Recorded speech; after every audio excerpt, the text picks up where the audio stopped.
Assalamualaikum warahmatullahi wabarakatuh. Para ikhwah fillah yang dirahmati Allah Subhanahu wa taala. Berjumpa lagi dengan saya Al-Fakir Ahmad Samsuri.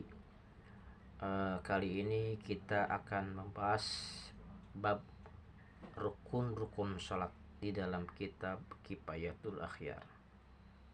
Baik, kita mulai saja. Bismillahirrahmanirrahim. Qalal musannifu rahimahu ta'ala wa nafa'na bihi bil ulumihi fid darin amin.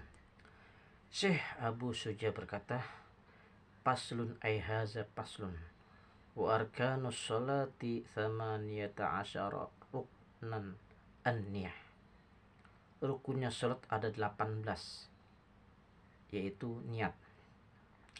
Telah kamu ketahui bahwa sholat yang diwajibkan oleh syarak itu mengandung beberapa rukun, sunnah-sunnah ab'ad dan sunnah-sunnah hayat.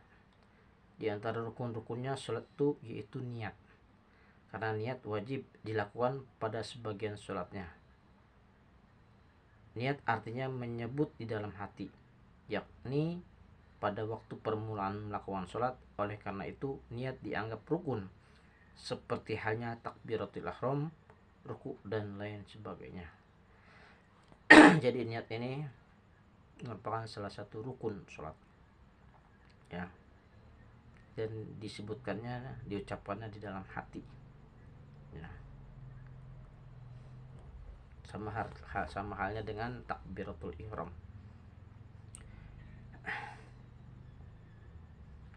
Sebagian ulama ada yang mengatakan bahwa niat itu termasuk syaratnya sholat. Jadi ada sebagian ulama yang menyatakan bahwa niat itu adalah syarat sahnya sholat, ya, atau syaratnya sholat. Imam Ghazali berkata niat itu lebih pantas menjadi syarat daripada menjadi rukunnya sholatnya. Jadi Imam Ghazali, niat itu lebih pantasnya masuk ke dalam syarat, ya, daripada rukun sholat, karena niat harus dilestarikan mulai dari awal hingga akhir sholat. Maksudnya tidak boleh ada sesuatu yang merusakkan niat hingga selesai sholat. Jadi menyerupai wudhu dan menghadap kiblat. Kata Imam Ghazali ini kuat sekali, ya kan. Jadi niat itu harus dijaga, ya, dari awal sholat hingga akhir sholat. Menurut Imam Al-Ghazali itu menyerupai juga seperti wudhu dan menghadap kiblat. Baik, kita lanjutkan. Kemudian yang disebut niat ialah kehendak hati, ya, kehendak hati. Jadi orang sholat hatinya harus berkehendak sesuatu sebagaimana tersebut berikut ini. Yang pertama, hendaklah meniatkan melakukan pekerjaan sholat agar dapat dibedakan antara sholat dan perbuatan-perbuatan lainnya.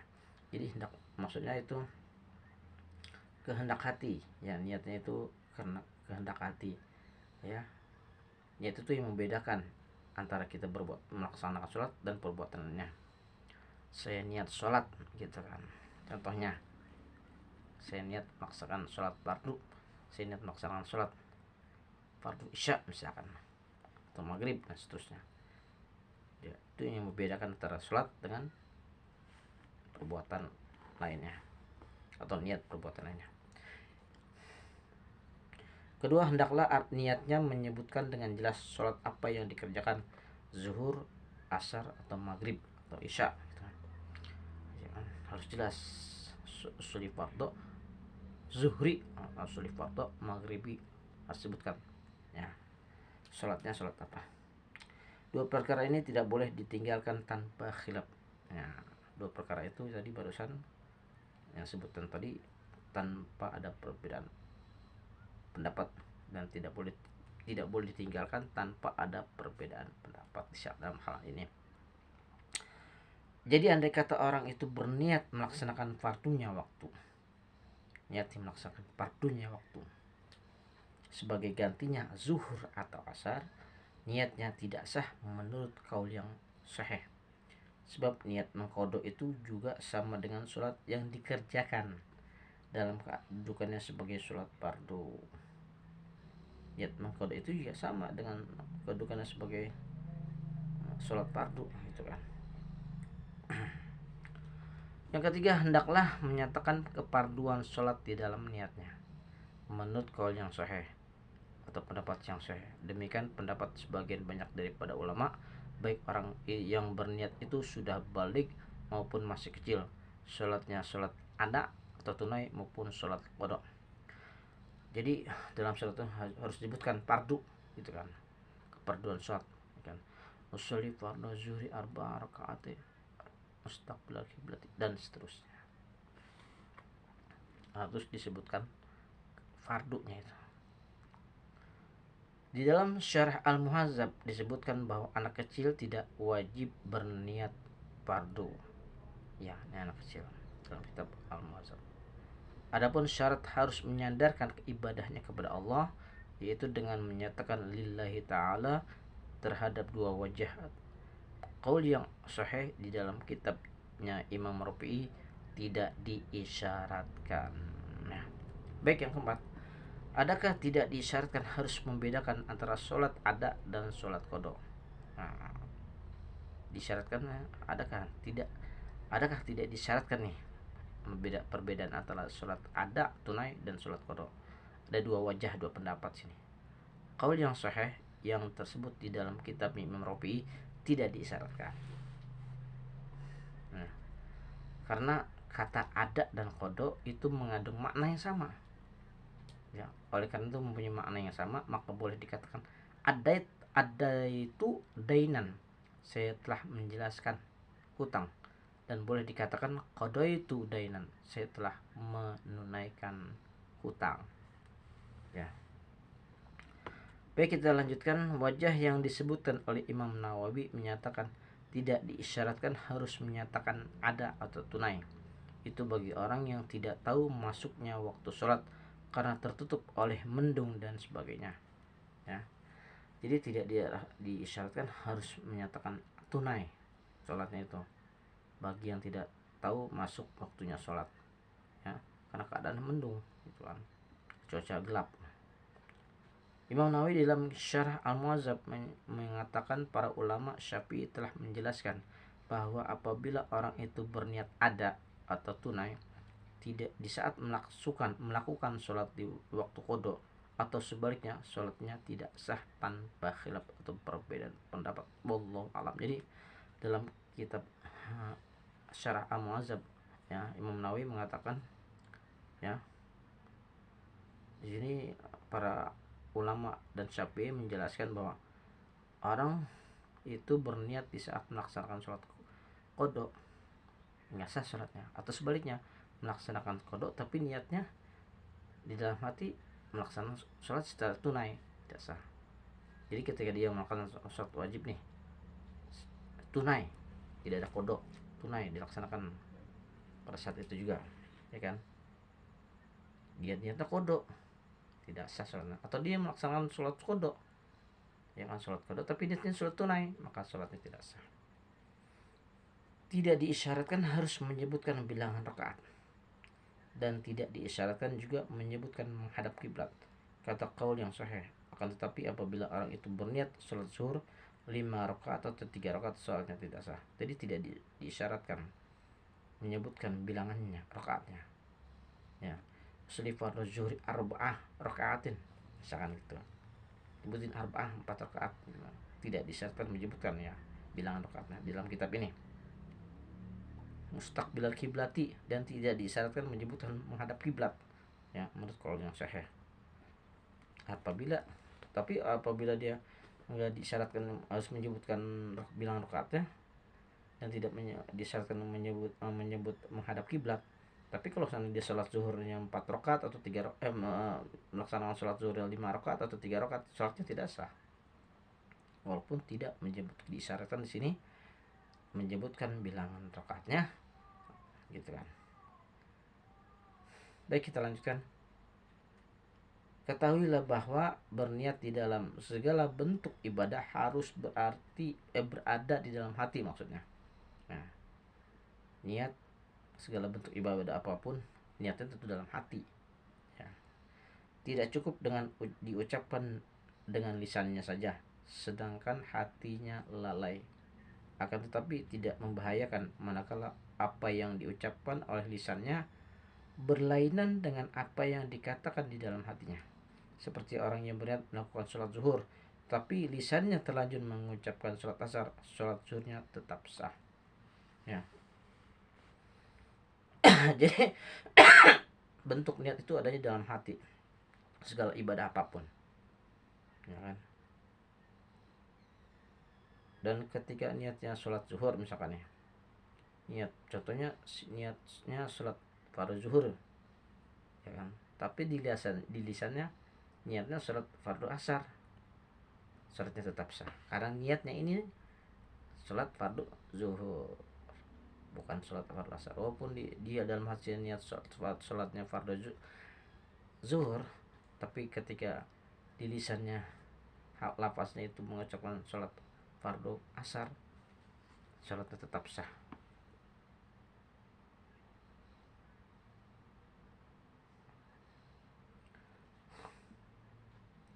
Sholat zuhurnya tetap sah maksudnya.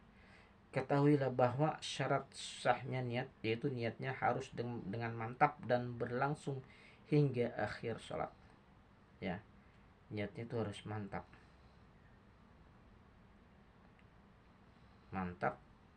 sampai selesainya sholat.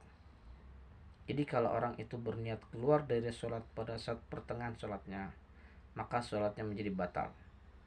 Demikian juga apabila hatinya ragu-ragu antara keluar dari sholat dan meneruskan sholat, maka sholatnya batal. Jadi ketika orang itu berniat keluar dari sholat, ya kan, keluar dari sholat nih, pada saat pertengahan sholat nih, udah dapat berapa rakaat, dia niat keluar dari sholat, maka sholatnya tidak sah, kan. Dan juga apabila hatinya ragu-ragu antara terusin sholatnya atau keluar dari sholatnya, ya kan, maka sholatnya maka sholatnya batal atau tidak sah. Ya, batal maksudnya sini. Ragu-ragu nih, gitu kan. Terusin kan sholatnya nih, gitu kan. Keluar aja dari sholatnya dah, gitu kan. Keluar aja dari sholatnya. Niat keluar dari sholat, maka sholatnya batal. Karena dia ragu-ragu antara meneruskan sholatnya atau keluar dari niat sholatnya. Ya, ragu-ragu, gue terusin nih sholatku nih, ya, atau gue batalin aja sholat gue keluar dari sholat gue nih, dari sholat zuhur misalkan, maka sholatnya batal. Lagi sholat Allahu Akbar, saya niat keluar sholat fardu zuhur, ketika baru dapat 2 rakaat sholat zuhur, dia niatnya keluar dari sholat zuhur, maka sholatnya batal karena niatnya dia keluar dari sholat zuhur. Atau dia ragu-ragu hatinya nih mau melaksanakan diterusin sholatnya apa keluar dari sholatnya zuhur tersebut, maka sholatnya batal.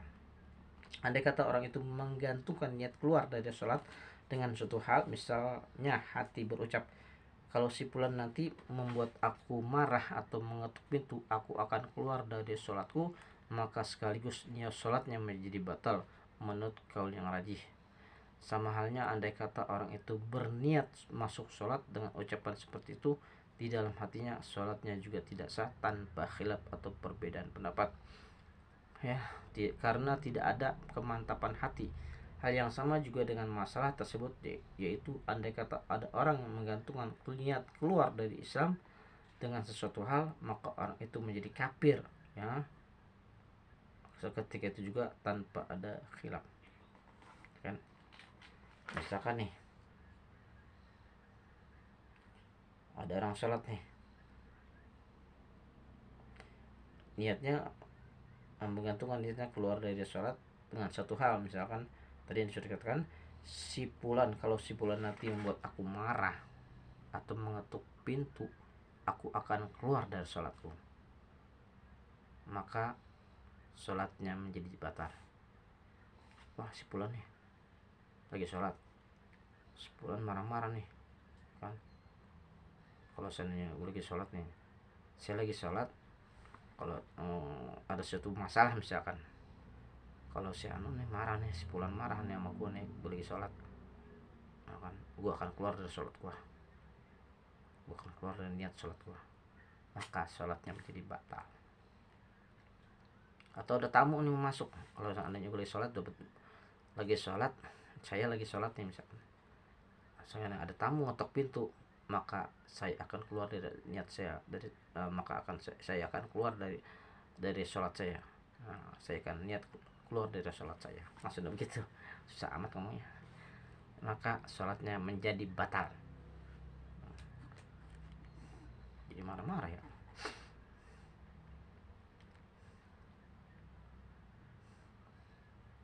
Atau dia lagi sholat nih,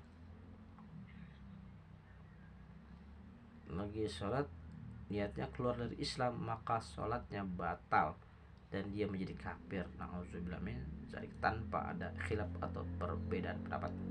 Andai kata orang itu ragu-ragu di dalam sholatnya, adakah niatnya sudah sempurna atau belum, atau orang itu meninggalkan niat atau sebaliknya, atau meninggalkan sebagian dari syarat-syarat niatnya, maka dilihat dulu ya. Orang ragu-ragu di dalam sholatnya, niatnya udah sempurna apa belum nih orang ya. Atau orang itu meninggalkan niat atau sebaliknya, atau meneruskan niatnya. Di sini ada, dilihat dulu ya, dilihat dulu. Apabila orang tersebut ingat bahwa dirinya sudah menjalankan niat dengan sempurna sebelum menjalankan rukun dengan hati yang ragu-ragu itu, dan selang waktunya sedikit, sholatnya tidak batal. Karena datangnya keraguan dan hilangnya keraguan itu seringkali terjadi. Jadi dalam hal ini dapat dimaafkan, dimaafu atau diampuni, ya kan. Awalnya dia sholatnya sempurna, niatnya sempurna nih, awal sholat dia niatnya udah sempurna, ya kan.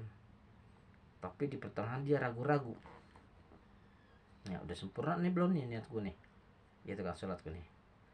Dia ngomong sebentar doang begitu, ya kan, ngomongnya sebentar doang, nggak lama-lama sholatnya tidak batal. Coba kalau ragu-ragunya kelamaan, ya kan, aduh gue sholat niat gue udah sempurna belum ya tadi barusan, aduh gimana nih ya, niat sholat gue udah sempurna belum ya, aduh gimana nih, batal sholatnya, kelamaan itu waktunya. Tapi kalau dia lagi sholat sempat terpikir, sholat gue udah sempurna belum niat sholat gue tadi, udah sempurna, terusin sholatnya, maka sholatnya tidak batal. Namun andai kata masa keraguannya itu lama, menurut kaul yang sahih, batal sholatnya, tadi udah dijelaskan. Karena dengan demikian dapat merusak ketertiban sholat, dan ragu-ragu seperti itu langka sekali. Andai kata orang itu baru ingat setelah dia ragu dalam melakukan rukun yang berupa perbuatan seperti ruku dan sujud, batal sholatnya.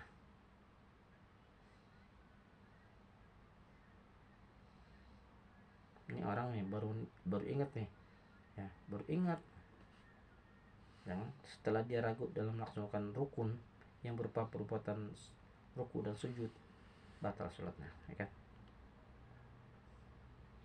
Dan apabila dia ingat setelah ragu dalam melakukan rukun yang berupa bacaan seperti membaca Al-Fatihah dan tasyahud, sholatnya juga batal menurut kaul yang sahih yang telah dinas oleh Imam Syafi'i dan telah dipastikan oleh jumhur ulama. Jadi bagaimana?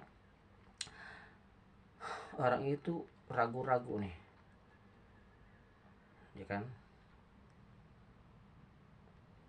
gue udah ruku belum ya, gue udah sujud belum tadi ya, gue lupa dah ya, ragu-ragu nih, gue udah ruku belum tadi ya, gue udah sujud belum tadi ya, kan gitu, udah belum ya, gimana ya, batal sholatnya, gitu kan. Atau dia lupa nih, tadi gue udah baca Fatihah belum ya sholatnya, gue lupa dah, udah baca belum ya, batal sholatnya kalau dia ragu-ragu gitu.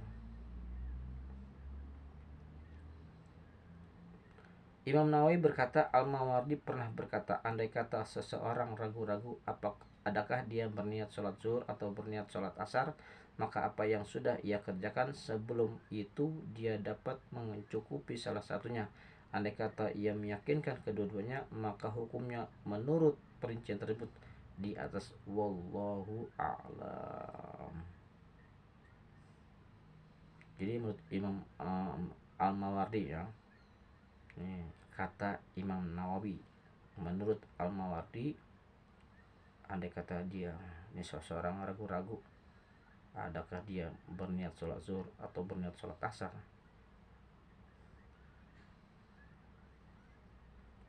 maka apa yang dikerjakan itu sebelumnya itu tidak dapat mencukupi salah satunya. Ya, andai kata ia meyakinkan dua-duanya, maka hukumnya menurut perincian tersebut di atas. Menurut perincian tersebut di atas yang ini tadi saya sudah jelaskan ya. Saya sudah jelaskan sebelumnya yang tentang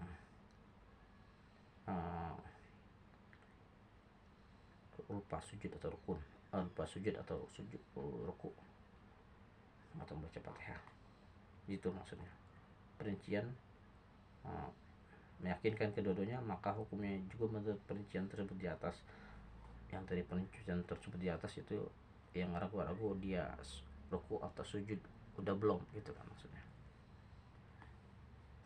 Wallahu a'lam. Ketahuilah bahwa niat diisyaratkan harus bersamaan dengan takbiratul ihram. Yakni yang harus bersama itu yaitu sebutannya di dalam hati. Apakah yang disebut muqaranah bersamaan? Itu ada beberapa wajah atau pendapat yang sahih di dalam kitab Ar-Rawdah tentang bab salat. Wajib menyebut di dalam hati, di dalam niat maksudnya. Wajib menyebut di dalam hati, di dalam niat, di dalam hatinya mulai dari permulaan takbiratul ihram hingga selesai takbir. Jadi barengan nih ya. Dalam kitab Ar-Rawdah nih ya. Niat sholat di dalam hati dari awal takbir Allah, dia mulai Allah udah niat nih, saya niat sholat fardu asar 4 rakaat gitu kan, Allahu Akbar, sampai barnya itu niatnya selesai berbarengan dengan Allahu Akbar, berbarengan dengan Akbar, niatnya itu berbarengan di dalam kitab Ar-Rawdah. Saya niat sholat Allahu Akbar, ya pas Akbar itu niatnya selesai pas berbarengan dengan ucapan Akbar. Wajah yang kedua, wajib menyatakan niatnya pada permulaan takbiratul ihram saja, ya kan. Imam Rafi berkata di dalam kitab At-Talaq, wajah yang kedua ini lebih jelas, ya kan. Nah, wajah yang kedua, pendapat yang kedua, niatnya itu hanya permulaan takbiratul ihram aja. Allah, saya niat sholat zuhur. Akbarnya itu udah nggak niat lagi, kan udah selesai niatnya. Pas lagi Allah Akbar, pas lagi Allah niat, saya niat sholat fardu zuhur misalkan 4 rakaat. Akbar, udah Akbar itu dia selesai niatnya udah. Yang tadi pertama kan pas Allahu Akbarnya, pas Akbarnya itu Allahu Akbar, Akbarnya itu berbarengan dengan selesainya niatnya di dalam hati. Kalau ini yang pendapat yang kedua, ketika Allah, nah niatnya itu Allah udah niat tuh, niat mau sholat Akbar, pas Akbarnya itu udah selesai niatnya di dalam hati, gitu maksudnya. Jelas ya. Wajah yang ketiga, pendapat ketiga, cukup dengan muqannah urfiyah, ya ini cukup niat dan takbirnya bersamaan sebagaimana biasa dilakukan oleh orang-orang awam, sekira-kira orang itu sudah dianggap menghadirkan niat sholat di dalam hati. Wajah yang ketiga ini dipilih oleh Imam Al-Ghazali dan Imam Nawawi di dalam Syarh Al-Mu'adzab. Wallahu alam. Jadi yang diambil di sini ya, niat takbirnya itu bersamaan ya, sebagaimana dilakukan oleh orang-orang awam.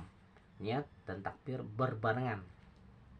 Allah baru niat, saya niat sholat fardu zuhur 4 rakaat gitu kan, Akbar berbarengan, ya kan, seperti orang-orang biasa lah, orang-orang awam ketika melaksanakan sholat berbarengan niatnya itu ya.